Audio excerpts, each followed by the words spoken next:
Hello and welcome students. We are into the second video lecture of the video lecture series made on the subject of renewable energy technology whose subject code is ME409 and the topic students which we are going to discuss today is the classification of the energy sources. So in this classification we have taken some bases. On the basis of that we have classified the energy resources and we have got more understanding of this subject through this lecture. So as far as I am concerned, I am Shri Krishna Mishra, Assistant Professor in the Department of Mechanical Engineering, Suresh Gyan Vihar University, Jaipur. So before starting our lecture, let's see what are the objectives of today's lecture. So the objective of today's lecture is, first of all, we are going to know about the different sources of energy, and these sources of energy are classified taking on some bases. For example, if the base we are taking as the availability of the source of energy, so on that base we classify the energy source as a renewable and non-renewable source. So similarly we classify the energy source on another types also based on different bases.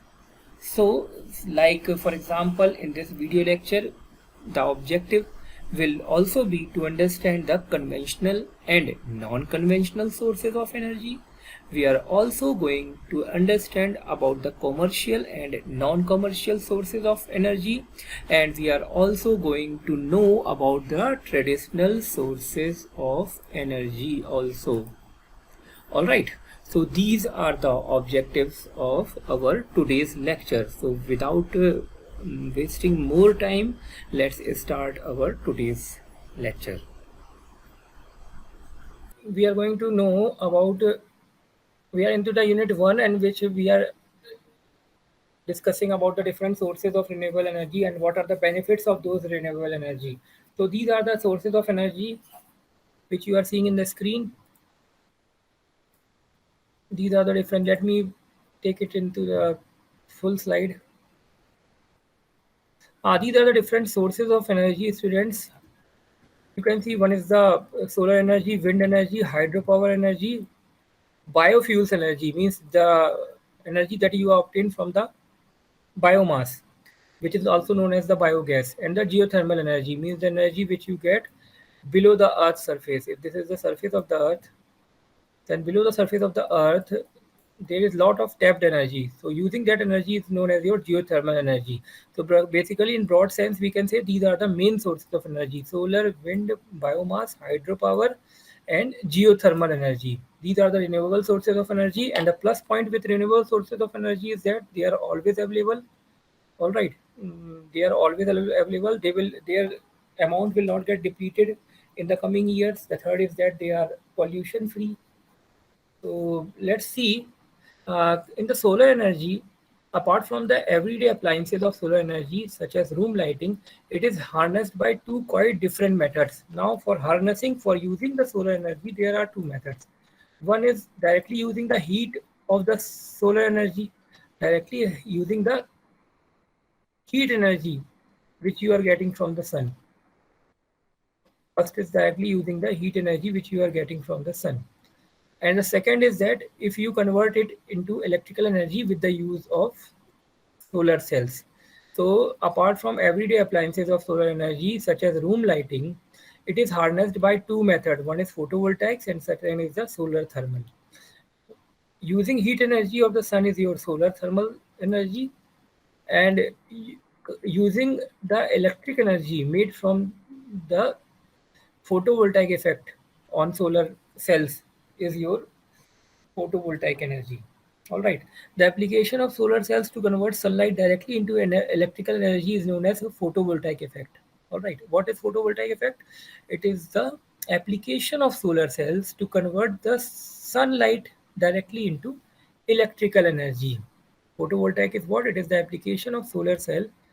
It is the application of solar cell to convert the sunlight and directly into electrical energy. Now, when you assemble a lot of solar cells in a certain pattern, you get a module. Generally, what you generally see the modules in the solar panels, which you see there are different modules which are made.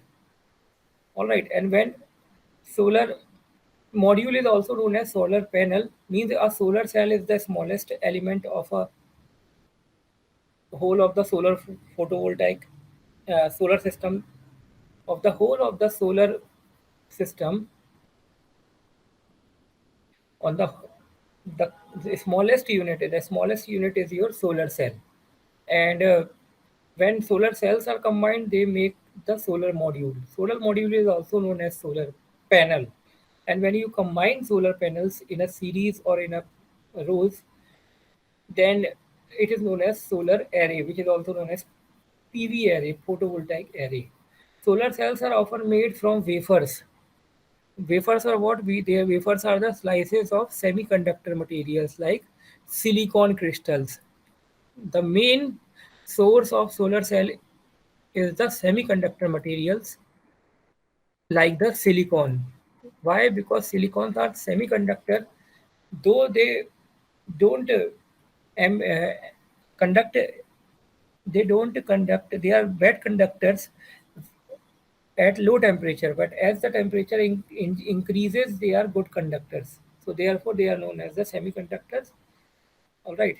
There are two types of semiconductors, like the intrinsic semiconductor and the extrinsic semiconductors. All right. One having the more values of. I will go deep into this particular topic when I will discuss with you on the solar energy. Unit 2 is whole soul devoted to solar energy. And the second application is the solar thermal energy. The technology that uses solar energy to produce thermal energy is heat. There are low, medium, and high temperature solar thermal collectors. Basically, the heat that is produced by solar thermal systems is of low temperature, low, medium, and it is of high temperature. The first two types are flat plates, generally used to heat water. High temperature collectors, these high temperature collectors, they concentrate sunlight with mirrors or lenses and are mostly used to produce electricity. High temperature collectors like the paraboloidal shape collectors, parabolic trough collectors, they are basically used to get a very high temperature from sunlight. And this much high temperature is basically needed only to produce steam, which can be used to rotate the blades of the turbine, through which you can generate the electricity. And this particular technique of producing electricity is your concentrated solar power, concentrated CSP, concentrated solar power. For normal applications, you don't need very high temperature to be attained. So for normal application, you use flat plate collectors whose surface is flat. All right, those collectors don't concentrate the whole of the thermal energy into a certain point,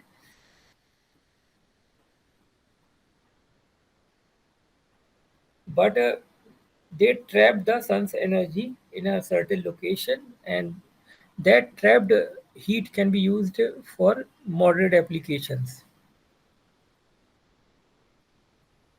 Then after students, this was solar energy. Then in CSP, that is concentrated solar power system, these are able to track the movement of the sun. These concentrated solar power, they are having the ability to track the movement of the sun. For example, this is a if this is a for example a collector, concentrating type of collector, then it has got the ability to rotate. It has got the ability to rotate with respect to position of the sun. with respect to the position of the sun, because sun's position is changing. All right, it rises in the east and sets in the west. So based on its the position of concentrated collected also changes. So they have basically the ability to track the movement of the sun. The radiation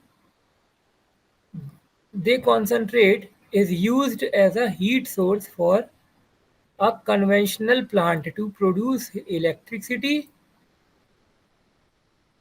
All right. So basically, why this system is done, why the CSP is used, because the radiation they basically concentrate the radiation into a single heat source.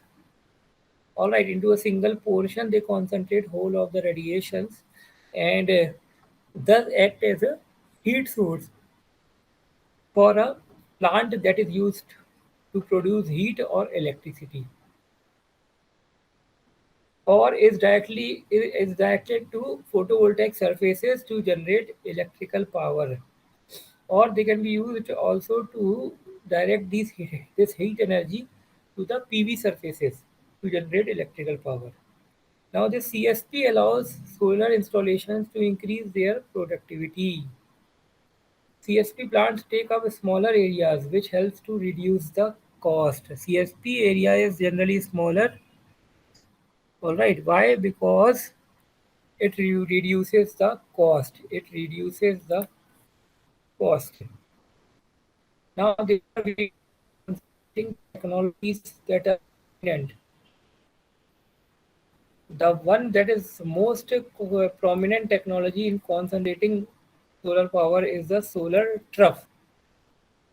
The parabolic dish is just another one, and the solar tower. These are the three concentrating technologies of solar thermal systems. One is solar trough, then after the another one is parabolic dish, which is in the form of the dish antenna which you have, dish TV, dish antenna.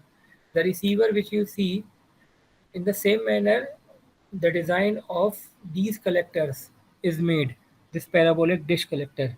The solar trough, parabolic dish, and solar power tower. These are the different concentrating technologies that are used. Now, a notable and ambitious project is the solar power satellite.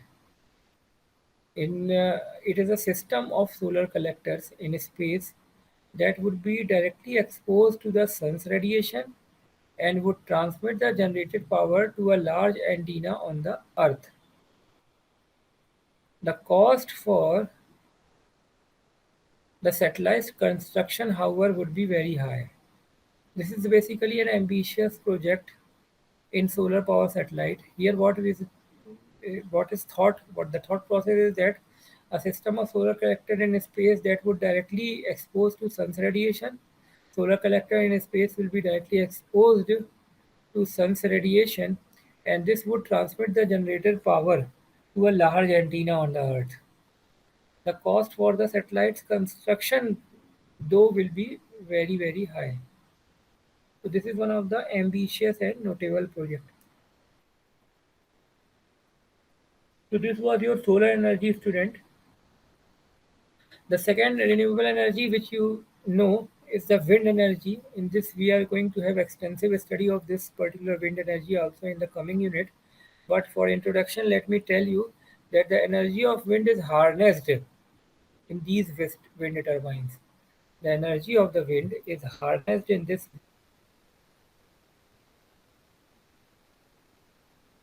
wind turbines. The wind, when lot of wind turbines are installed in a place, they make the wind farms or a wind park. They are onshore parks. There are onshore farms which are often made near the water. Generally, there is a high wind speed which is required for the running of wind turbine. They are installed in the coastal areas. The reason is that there is strong winds which are blown into the shore region into the this coastal areas. So for using these high strong winds, generally wind farms and wind parks are installed in coastal areas. Also, these type of wind turbines which are installed in the coastal areas are known as onshore farms. Near shore farms on land or on sea within several kilometers of the coast. All right. And offshore parks are what? These are on the 10 kilometer or more from the land. The wind farms which are made at a distance of more than 10 kilometers from the land, they are known as the offshore parks. They are known as offshore parks. Wind energy currently generates only 1% of all the electricity on the global scale, but its share is growing rapidly. In Denmark, for example, wind already accounts for 90% of total electric production. So basically, the front runners in the field of wind power plant are your Denmark. In Denmark, for example, almost they satiate 90% of their energy need through wind power plants. All right. Since wind is intermittent, turbine can't constantly work at their full capacities. Generally, wind pattern is not same every time. Sometimes it is strong, sometimes it is low. It is small. So therefore, since wind is intermittent, turbines can't constantly work at their full to the theoretical maximum capacity is called capacity factor. Therefore, we have to use a term which is known as capacity factor. What is capacity factor? It is the ratio of actual annual productivity to the theoretical maximum capacity. Actual annual productivity divided by theoretical maximum capacity, which is known as capacity factor. Generally, it typically reaches 20 to 40%. It reaches 20 to 40%. The world leaders in the field of wind energy are basically your Germany, Spain, USA, and India. All right. Then let's discuss about the hydropower. Hydropower, also called hydraulic or water powers, is derived from the force of moving water. It is derived from the moving water. Since water is much denser than air, its movement generates more energy than wind does. Electricity generated with hydropower is known as hydroelectricity. Energy generated from hydropower is known as hydroelectricity.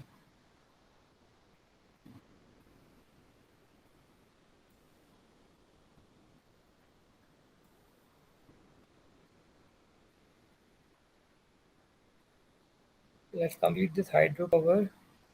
So basically, hydraulic or water power or the hydropower is what?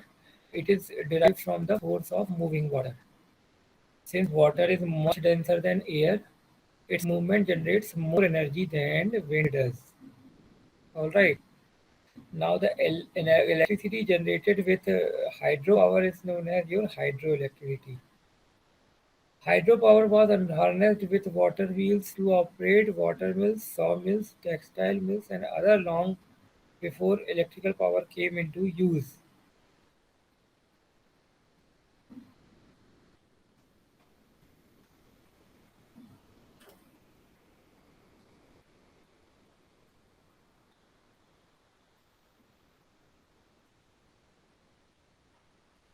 So hydropower supplies some 90% of all electricity in the world. It is generally far cheaper than fossil fuels or nuclear energy. So it is very much cheaper and supplies 19% of electricity all over the world. Hydropower was harnessed with water wheels to operate water mills, sawmills, textile mills, and other long before electricity power came into use.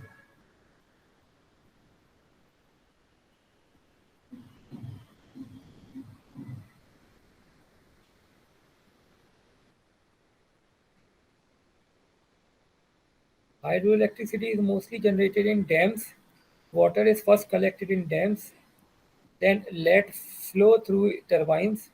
A great advantage of this technology is that the amount of energy produced can be easily adjusted to the level of demand by controlling the outflow of water.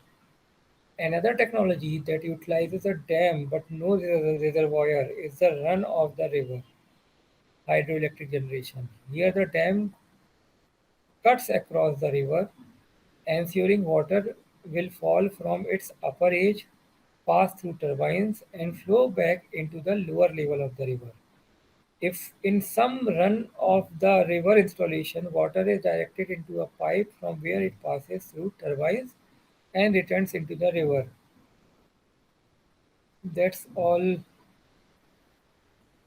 I was telling to you that energy can be classified into several types based on the following criteria. So based on the different basis or the criteria which we have taken, we can classify the different types of sources of energy. So we can classify the sources of energy into primary and secondary sources of energy. Then the second classification can be commercial and non-commercial sources of energy. The third classification can be renewable and non-renewable sources of energy. And the fourth one is conventional and non-conventional sources of energy. Now, among these four classification, one thing, some of the classification you already know, like the renewable and the non-renewable classification, renewable energy and the non-renewable sources of energy. In the introductory part of this subject, I have told to you those energy which are obtained from the sources which can be renewed after a certain point of time. They are known as the renewable energy. And those energies which are obtained from the sources which cannot be renewed after a certain duration of time, then they are known as the non-renewable sources of energy. Generally, we consider the fossil fuels like the coal, petrol, and the natural gas as the non-renewable sources of energy, though they get they can be again created on the earth, but it takes lot of hundreds and thousands of years to be created. Therefore, we will not consider it under the renewable source of energy. So they will be called as non-renewable sources of energy. While the sources, while the energy which are obtained from the sources like sun will be always present on the earth. It was at the start of the earth, and it will be there on the earth every time. Therefore, the sun, the energy which we get from the sun, that is solar energy will be considered as a renewable energy. Then the wind energy, we can see that wind always blows, and wind will not be exhausted anytime. This means that can be wind energy which is obtained from the wind farms, wind turbines, or we can say by the blow of the wind, that can be considered as the renewable source of energy. All right. Then the other examples of renewable energy can be geothermal energy, the energy which can be harnessed from the Earth's surface, inside of the Earth's surface. That is geothermal energy, and that is always present. Similarly, is the case of the hydropower energy. In the case of hydropower energy, also that energy is harnessed from the uh, flow of the water in the rivers. So through that, we can harness the hydropower energy. Then there are tidal energy, which are obtained from the high tides and the low tides, which occur in the oceans. So that is also a renewable source of energy. All right, biomass energy, that is also a renewable source of energy, because biomass energy is basically the energy which is obtained from the Agricultural waste is all like the animal dung, agriculture waste, or the organic waste, we can say. In a common word, we can say organic waste. So through them, we get the biomass energy, so it can be considered as a renewable source of energy. Then is the conventional and the non-conventional sources of energy.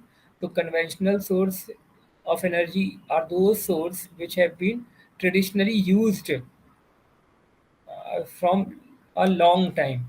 All right. So one by one, we will classify all these types of energy. First, we will see what is primary and secondary energy. Primary energy sources are those that are either found or stored in the nature. Common primary energy sources are coal, oil, natural gas, and biomass. These are some common primary energy sources. All right, they are those that are either found or stored in the nature. So we can see that directly we don't convert these sources like coal, oil, or natural gas into some another uh, source. Directly they are used for getting energy. Therefore, they are known as the primary sources of energy. While the other examples of primary energy sources include nuclear energy from the radioactive substances like uranium, the energy which we get from these radioactive substances like uranium, thorium. So, that energy is also a primary source of energy. Then thermal energy is stored in Earth's interior, which is known as geothermal energy. That is also a primary source, and potential energy due to Earth's gravity. That is also, which this is the case. Potential energy due to Earth's gravity means this is the case taken of the hydropower energy, in which the dams are made, and through dams, the high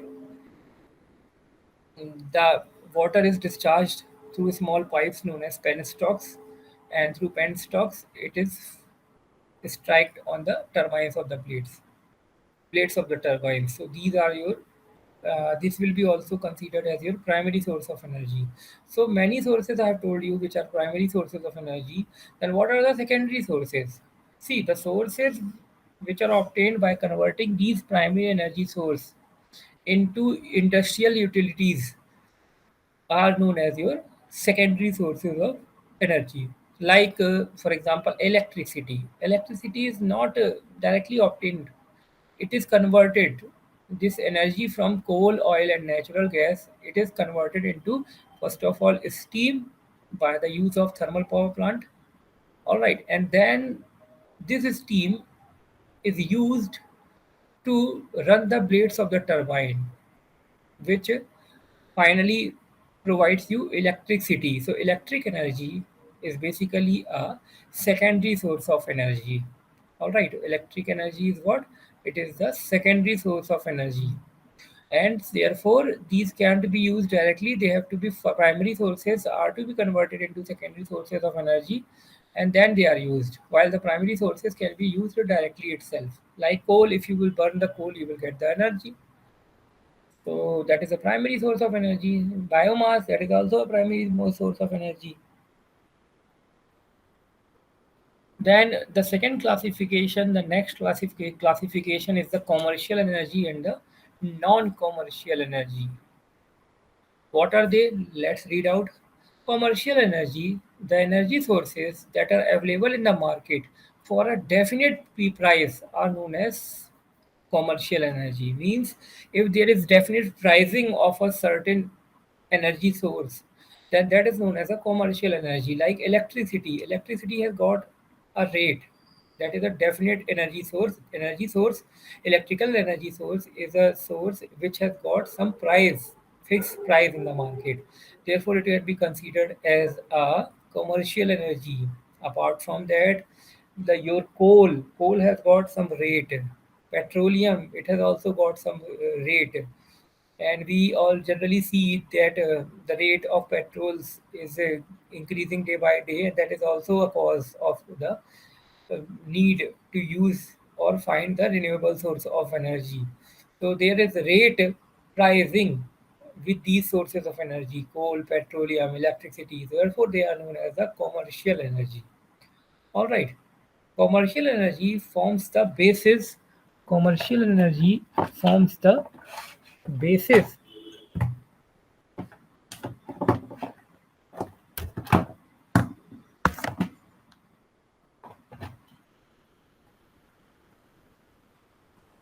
Commercial energy forms the base of industrial, agricultural, transport, and commercial development in the modern world. All right. So, in the industrialized countries, these commercialized fuels are very predominant source, not only for economic production but also for many household tasks of general population. So, the countries which are very rich, they have why they are rich, because they have large sources of these commercial energy. The examples of these commercial energies I have told to you is the electrical energy, lignite, coal, oil, and natural gas. These are all the commercial sources of energy. Then non-commercial sources of energy, the energy source that are not available in the commercial market for a price, are classified as non-commercial energy. Means the sources of energy which has not got a price tag with them, commercial price tag I am saying, then that is known as non-commercial energy. So what are the non-commercial energy? You will see that firewood, it has not got any commercial universal rate. Cattle dung, cattle dung through which after drying, the dried dung, that is also not having any fixed price. Agriculture waste, which are traditionally garnered and are not bought at a price used, especially any use rural households. They are non-commercial energy. Wood, firewood, which is used for burning and then used as a source of heat. All right, then that is also not a commercial source because there is no price of that particular source. So those sources of energy which do not have any price tag, and they are known as non-commercial energy. These are also called traditional fuels. We also call them traditional fuels. All right, because they were traditionally used since generations after generations. Before the advent of the commercial sources of energy, they were used like burning wood. That was always done in order to get heat. All right. Then cow dung, dried dung, dried cake we say, of these cattle dung. That is also a very traditional fuel, and therefore it is also non-commercial energy. Non-commercial sources of energy are often ignored in energy accounting. We generally ignore these type of non-commercial energy.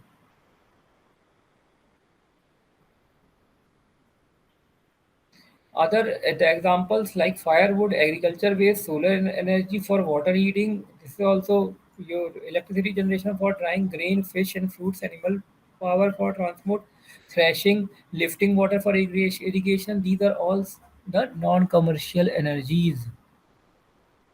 Then coming into renewable and non-renewable energy. So this is very easy to understand because we have already heard renewable energy is those source of energy which is obtained from sources that are essentially inexhaustible. All right, renewable energy is the energy obtained from sources that are essentially inexhaustible. Examples of renewable sources include wind power, solar power, geothermal energy, tidal power, and hydroelectric power. The most important feature of renewable energy is that it can be harnessed without the release of harmful pollutants. This is a major plus point with the renewable energy, that they do not release any harmful pollutants to the atmosphere. Non-renewable energy is the conventional fossil fuels such as coal, oil, and gas, which are likely to deplete with time. What are the non-renewable energy? Generally, the conventional fossil fuels like coal, oil, and gas, they are considered as non-renewable energy because they are likely to get depleted after a certain time.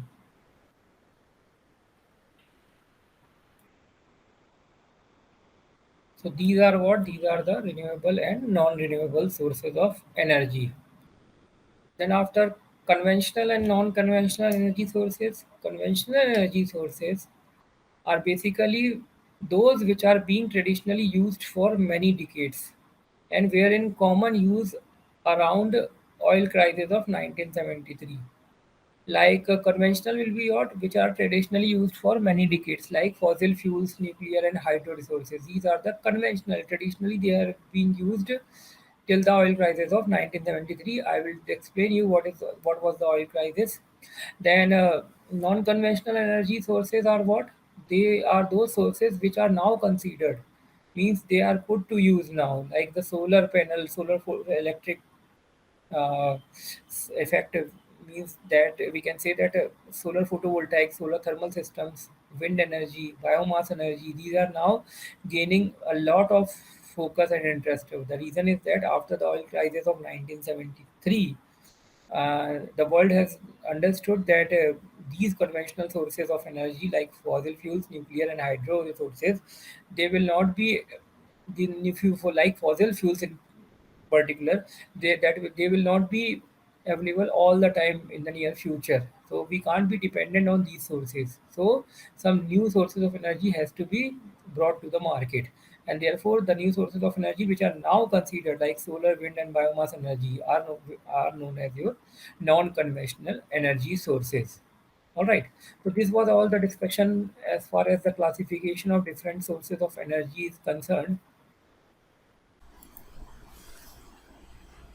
Students, let's now discuss some multiple choice questions in order to assess our understanding of the subject. So, let's start with our multiple choice question number 1. So, our first multiple choice question says that world energy needs are rising due to, so the world energy needs, the need of the world's energy, it is on the rising trend, we all know. So it is due to, the options available here are: option A is deforestation, option B is increasing population and industrialization, option C is inflation, and option D is natural calamity. So in these all four options, we all know this is the general knowledge type of question, that due to increasing population, energy need of the whole world has increased, and also due to industrialization, lot of need has come from the industrial sector. So due to rapid industrialization and due to rapid increase in population, world's energy need has increased. So option B is the appropriate answer for this question, and the explanation is what? The increasing world population has caused the world energy needs to rise significantly. Apart from rapid growth of industries, the formation of new ones have increased the energy needs of the world. Due to these reasons, the conventional sources of energies are not enough, and hence we need alternative energy sources. So this was our multiple choice question number 1. Let's move into the next multiple choice question. This is our second multiple choice question, and the question, let's read out: which of the following is a disadvantage of hydropower? Hydropower, we all know the power which we obtain by making the what? By making the dams on the rivers. That power obtained through that hydro is known as the hydropower. And what is the disadvantage, as we have already studied in the lecture? Let's first of all read out the options and see what is the appropriate answer. Option A is they cause a deforestation and affect the wildlife. So this itself is the correct answer, that due to hydropower, the vegetation, or we can say the greenery around the river, that is affected, and so this deforestation and wildlife, they are affected due to hydropower. This is the correct answer. Let's see whether the other options are also saying the same thing or something different. So option B is they cause harmful emissions. Option C is they are an unstable source of energy. They are not suitable for a long distance electricity transmission. Among these all, the most appropriate answer is answer number A. Alright, and the explanation is what? For building hydroelectric dams, a large area is required, for which deforestation is done to clear the area which affects the local wildlife. Sometimes dams are also cause floods in forest which damages it.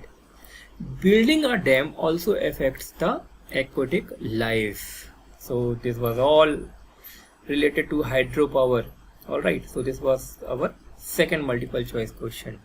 Now let's come into the third multiple choice question. Let's first of all read out.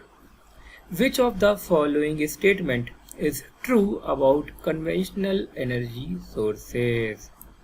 The statement, let's read out one by one. Statement number A, they cause minimum pollution.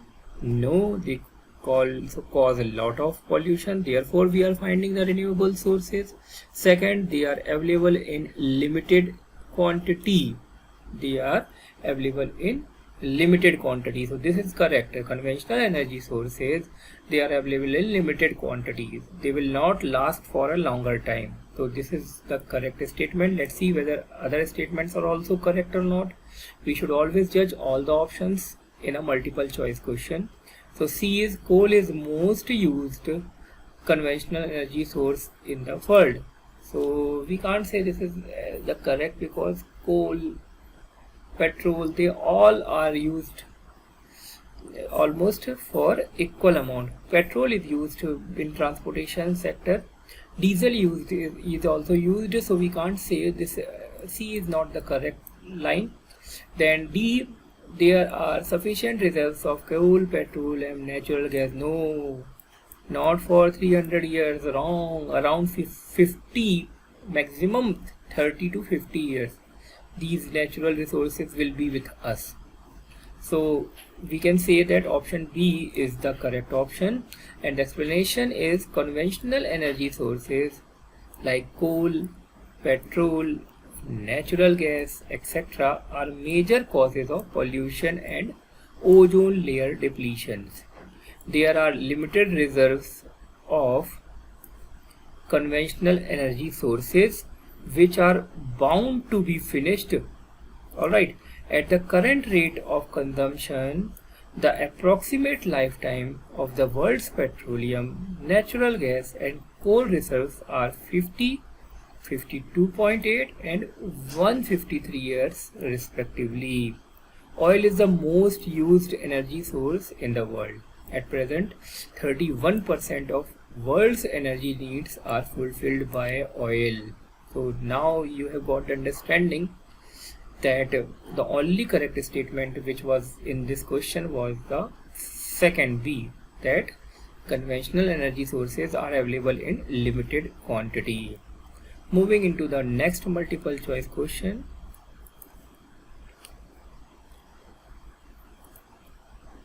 Question number 4 is now with us. All of the conventional energy sources are renewable. No, we can't say that all conventional energy sources are non-renewable, because you can take the conventional energy sources like hydropower. Hydropower is also a conventional energy source, but it doesn't come under non-renewable energy source. Alright, so therefore this statement is not correct, and the explanation is that apart from hydropower, all other conventional energy sources are non-renewable. In hydropower generation, flowing water is used to generate electricity. It is considered a renewable energy source because the water cycle is constantly renewed by the sun. So this was our multiple choice question number 4. Coming into the multiple choice question number 5. to focus on renewable and other alternative sources of energy dash was established in March 1981 by the government of India. So the government of India established a commission in March 1981 to focus on renewable and other sources of energy. What was its name? So let's read out the options. Option A is Commission for Additional Sources of Energy. So this itself is, I think, the correct answer, but let's read out the other options also. Commission for Alternate Sources of Energy? No. Council for Scientific and Industrial Research? No. Center for Science and Environment? No. So option A is only the correct answer. They had to focus on renewable and other sources of energy. Indian government has established a commission for additional sources of energy with this name in March 1981. So option A is the correct option, and explanation is realizing the importance of non-conventional energy sources. In March 1981, the government of India established a commission for alternate sources of energy, for additional sources of energy. It is also known as CASE in the Department of Science and Technology. Council of Scientific and Industrial Research means CSIR, Council of Scientific and Industrial Research. It was established in 1942 to bring the science and technology to India. CSE, Center for Science and Environment, was established in 1980 and works on environmental development issues in India. CSE is what? Center for Science and Environment, and CASE is a short form for Commission for Additional Sources of Energy. CSIR stands for Council of Scientific and Industrial Research. This all you should know. So this we have gained information by solving this numerical. Let's move into the next one. Option multiple choice question number 6. IREDA was developed by Government of India. Why? The options are to implement more efficient methods for using conventional energy sources, to promote the development of non-conventional energy sources, to develop nuclear energy in India, and D is to control pollution. So among this all, B, that is IREDA, was developed by Government of India to promote the development of non-conventional energy sources is the correct one. So option B is the correct one. And explanation is Indian Renewable Energy Development Agency Limited, full form of IREDA. It was established in 1987 to promote the use of non-conventional energy sources. It is operated by Ministry of New and Renewable Energy. So IREDA, Indian Renewable Energy Development Agency. Coming into the next 7th multiple choice question. Apart from supplying energy, fossil fuels are used for. So in the option A is storing energy in solar pond, drying vegetation, rotating turbines in hydropower plants, and D is manufacturing of organic chemicals. So we all know that this fossil fuels, it is used for making organic chemicals also. D is the correct option. Alright, so no need to go into the explanation, we already know it. Coming to the 8th one, the only country having a full-fledged ministry for development of new and renewable source is India. We have a complete ministry for development of new and renewable resources. So A is the answer.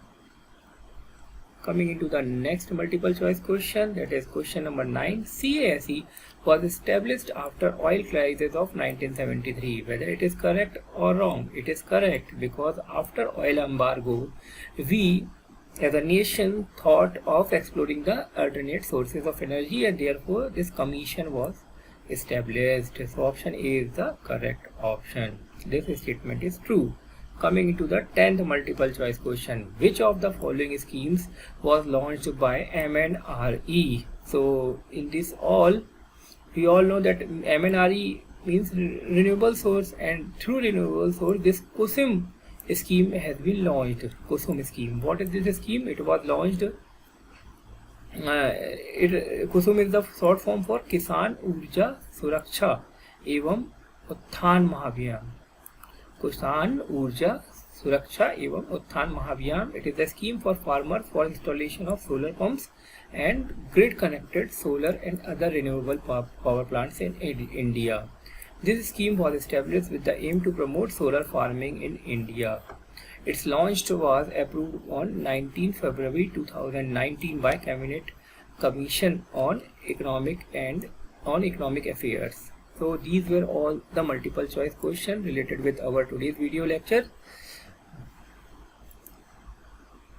For your self-study, you can use some reference books which are given in the screen.